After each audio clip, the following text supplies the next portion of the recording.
Fala galera, começando os trabalhos aqui em Florianópolis, diretamente do Ironman Brasil, with a new guy on the block, new kid on the block on the Ironman distance, Youri Keulen. Nice How are you doing, man?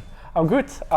Yeah, pleased to be in Florianopolis or Floripa. Floripa, yeah. Yeah. You're getting it. So yeah, it's funny because we were going to the supermarket yesterday and both my coach and I we were like, shit, we're in Brazil. Like, really, like, whoa, we are here. So yeah, I'm happy to be here. It's a nice place. I love it so far. And I remember when you did the post like where I'm going to my first Ironman, and I text like, oh, come to Brazil. I didn't know, but you were already planning to go to Brazil. And then on your post it was like Rio de Janeiro, a lot of things. And okay, he's not gonna see all the things he thinks he's gonna see, but that's okay. Well, my fiance, she's pretty good with social media, and she was like, no, let me do this. So yeah, we planned it quite well, and I was actually really surprised, or not surprised, because I always felt that Brazilian people are very motivated towards sport and they really embrace their like, I don't want to call it heroes, but people they love. But it's amazing to see how many people are lovely responding on my Instagram or sending me a good luck message. Like, I feel really happy to be here, and I feel like it felt like the 100% the right choice to come here. You're like for now. For now, yeah. let's wait for Sunday. Yeah. You're gonna be like, you're famous. If you go on the street, you're famous. Like out of the blue, well, you're famous in Brazil. I have my bodyguard with me. Before we start talking about like Ironman, I was telling you before, like I did the commentary on your first win in Singapore, and I was joking that I remember more of the race than you did. Do you remember anything from that race? Well, I think, if I look back now on it, I think I remember the footage of it. So mostly when I crossed the finish line and I saw actually in the hotel room what actually happened, I got things back, but I can't really remember me crossing the finish line, or the moment I stepped my one foot on the blue carpet. I think I was like, oh, get me to this finish line. But I certainly remember a lot what came with that race, and all the experience and all the new things I've learned from it. But as well, like, yeah, all of a sudden I became from a nobody a T100 winner, and it certainly made sure that I'm now at a position where I'm now, and it felt for me at the right moment to step up the distance and see and explore this complete new level and kind of new sport in triathlon. Like, it's still a triathlon, but it's a whole new ball game. So yeah, it's just 226 kilometers more. Just. And before the Ironman discussion, and why did you decide like flipping and going to the T100 races? Like, so you had a lot of half Ironmans before, and like what the T100 got you, and how is racing it, because we don't see that often here in Brazil. So I think I always wanted to do an Ironman, but obviously my career kind of took a different turn after getting into the T100 and winning these races and being competitive for an overall win at one moment. I never got close after, but it was like a whole new world. I could actually live from my sport. So I signed new brand deals and everything, and it kind of made that I had to wait with an Ironman. Like, my fiance said, like, just master first the 70.3 and the T100 before you feel like it's the right time to step up, because there's not much of a step back. If you like, just do first, try to become really good in what you're doing at 70.3 and T100. And I think for me, when I crossed the line in Wollongong and then I got third, I was like, okay, now I had my podium, I had my win. I think now I'm mastering it. Well, not mastering it, but like, I don't think there's much more for me at this moment.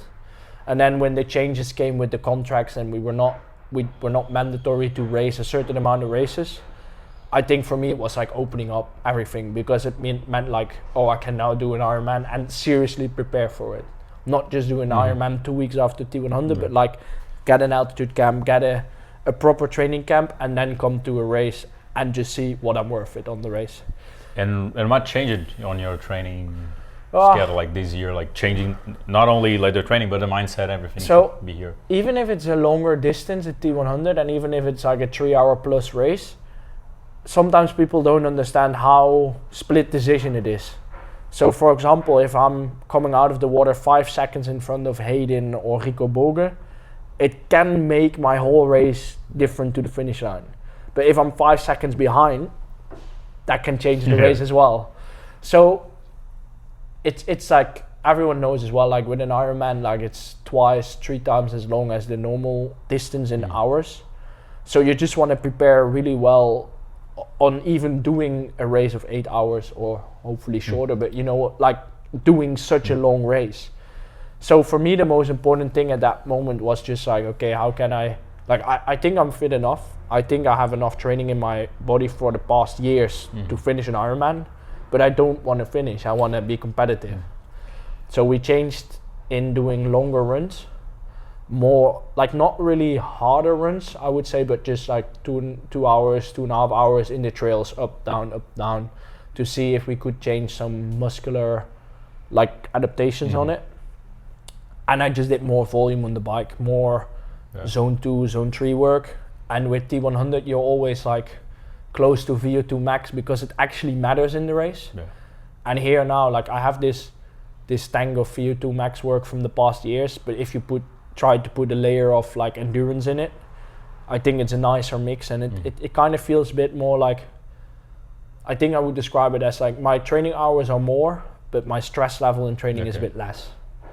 And it's a bit more patient and calm work. So I'm really excited for that. Are you enjoying it more than the full throttle? I think it brings more ease. Okay. Because it's like sometimes I had trainings as well, like especially 2-3 years ago, where it's like, how am I going to do this? Like it's Saturday, I've done the whole week this, how am I going to survive this day? And then sometimes I did and sometimes I didn't, but it kind of gives you that feeling of failure sometimes in a week. And now it's like every day I had good legs, and every day I was like, oh, I have to hold back a little bit. So it kind of gives you, like if you have an Ironman simulation day of 6 hours, you're really excited for that. You're like, oh yeah, I'm really looking forward to it. And when you have like a VO2 session, you're like, this is gonna hurt. Like I'm not really excited for that. So I think, I use a lot the word patience. And I think that is how I would describe Ironman training, like be patient, just do the work, do the things right and recover well. So. And why Brazil? Why decided coming here? So I wanted to race T100 Singapore. That was my first race of the year. I had a little bit of an injury in January and I wanted to just build slowly towards that race, which was at the end of April. And then we always go in the month of April to May. We go on a training camp in the Sierra Nevada in Spain on altitude.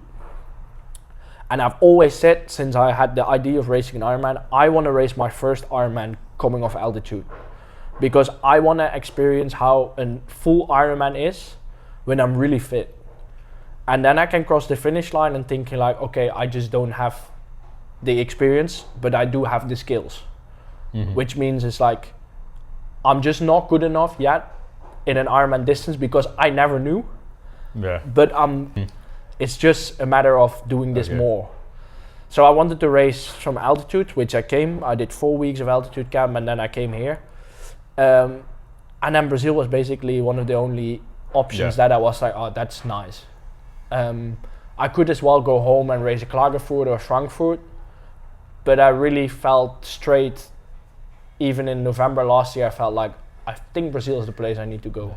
And sometimes you have that gut feeling of like, this is a good race. And then, obviously posting it on social media and everything, it kind of made the right choice. So, I'm not going to lie, but this race has been on my mind since January. Like, I really want to do well here based on skill and not on inexperience. Okay. And how do you see like the dynamic of the race here? And what you heard about it, like it was like Tacconi did like 7:31, so it's a quick race, like fast race, let's say fast for an Ironman. Well, Federico Scabino, he is in my training group. Oh yeah, that's Fedi. Yeah. So the only thing I've heard is like, Brazil, Brazil. We call him the Profeta. I'm gonna meet him tomorrow. And it's just very cool, like hearing all these pirate stories about these kind of South American races, and Yeah, I raced Lucy in Mexico once, and I had to go to the hospital, and he won the race. So let's not do that. But yeah, he's obviously a really, really strong athlete, and we watched the race back this morning. Not the full race, but we skipped forward to important moments to see what's the dynamic like, and how are things with like, yeah, how are the groups settling, and then what's the flow in the transition. And I just think it's a really honest race. Like, you can't really hide, and as well on the run course, like, it's really dynamic, and yeah, sometimes you can just go up and down a highway on the run as well, and it's not really fun. Yeah. But here you come, and there are a lot of spectators, and I think that will definitely bring something to the race. And yeah, I rather have a quick Ironman because it means I'm quicker done than doing a Lanzarote where I have to do 8 hours 15 for my first Ironman. So yeah, I'm really excited to like see how, like, you're riding here in the car and you're running on the course, but it's always like, oh, I'm excited how this will feel in race day. Or when I'm at kilometer 30, I'm here, I'm curious how my legs are feeling then. So I think there are some really strong guys on the start list, but as well, like, I had some questions of people and saying, oh, you're the favorite, but to be honest, that name of favorite is based on 70.3 in T100, and I understand why people say it, but this is a whole different game, eh? Like, I am definitely not the favorite yet on Ironman because I've never done one. You don't even know if you're a favorite or not. Yeah. So for me, I'm not the favorite. I just want to go on a really nice adventure on Sunday and just explore everything and try to get as many questions to all the, or try to get as many answers to all the questions that I have, because I have a lot of questions for myself. So I'm really excited for that. Yeah. You know a little bit of the guys, the Profeta, and so it is also good for you, like on your first experience, to know what the guys are positioned, so you can read, I think, the race better, right? Yeah, I think watching the race back and making a kind of a strategy and a kind of a plan, as I think how I want to approach my races. I do see as well, like, the results from last year, but they're nothing, like, you don't know what day they had, you don't know if they had a slight change in the course, you don't know if their wind was always tailwind, if there was always headwind, like if it was humid, not humid, like, you never know. But I think one of the biggest confidence boosts I had in the past months was so Martin van Riel and Vincent Louis are in my training group, and I did the whole preparation with them in Texas. And them seeing them getting result was for me as well like, oh, okay, I'm at the right spot. Okay. When I can do these sessions, I'm not saying it will bring me the same result, but it shows that I think I should be confident enough to get myself close to a Kona spot. Okay. And I think that is the only reference I have. That's the only I have. And maybe you're standing at 30 kilometers and I'm like, nah, man, I'm going back to the apartment. And we will see from there. I prefer T100. Yeah, that one thing that I wrote here was this question about, like, Youri Keulen was the world champion 2 times, world champion on a 7.3, and in his first Ironman, like, things didn't go according to plan. So is this something that changed? Is it another a question that you have to answer for yourself? Like, yes and no, but I think that's maybe one of the reasons why we wanted to come to Brazil is it's not a Texas. Okay. And that I say that with all respect, because I think you should never underestimate a field or a race. But if Texas would be my first Ironman and Bloemenveld, Eden, Stoornis, Martin, Vince, all these big names would be there, I think it would be a bit more. It comes a bit more like you can kind of have to sprint for a Kona slot, and that's what you don't want. Yeah.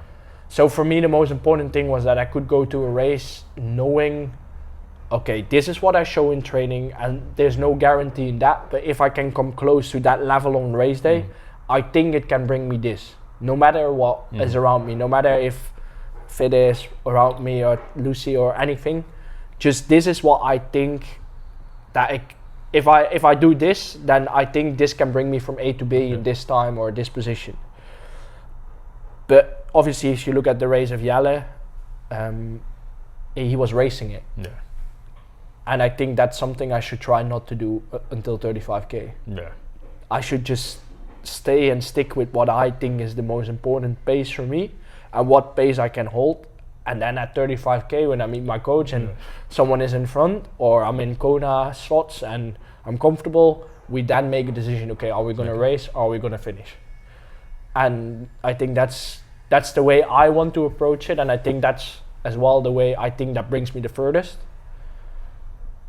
And maybe in 3 or 4 Ironmans later, maybe I'm here next year, and maybe I want to race it. But I think for me the most important thing now is staying patient. Eventually I will come in the race, and then I can make the decision what I'm gonna do. But the most important thing next to that is that I want my stamp on Sunday for Kona. Okay. So that's the big. I think that's the mindset I want to go into this race, and then obviously the race dynamics will maybe trigger me or maybe not. Yeah. But I think coming from a calm place like that, I think it will bring me the furthest on Sunday. Awesome, man. I'm really glad you came to Brazil. I'm really glad as well. He has like a special T-shirt for Saturday, but we're gonna show it only on Saturday. Yeah. But I'm really glad you came here to do your first Ironman. It's a pleasure to talk to you. Yeah, thank you very much. Know a little bit more about you, and also I think the race gets bigger when you have big names like you. So hope you have a great Sunday. Thankful for vinegar or champagne on Sunday. Vinegar or champagne. Yeah. Vinegar is champagne is a really good race. Okay, so that's it. I hope for champagne for you on Sunday. Thank you. Come back to Brazil whenever Thank you you. want. I will, definitely will. Awesome. É isso aí, galera. Seguimos aqui diretamente de Floripa. Do you wanna say Floripa? Say Floripa. Floripa. Para o Ironman Brasil 2026. Valeu.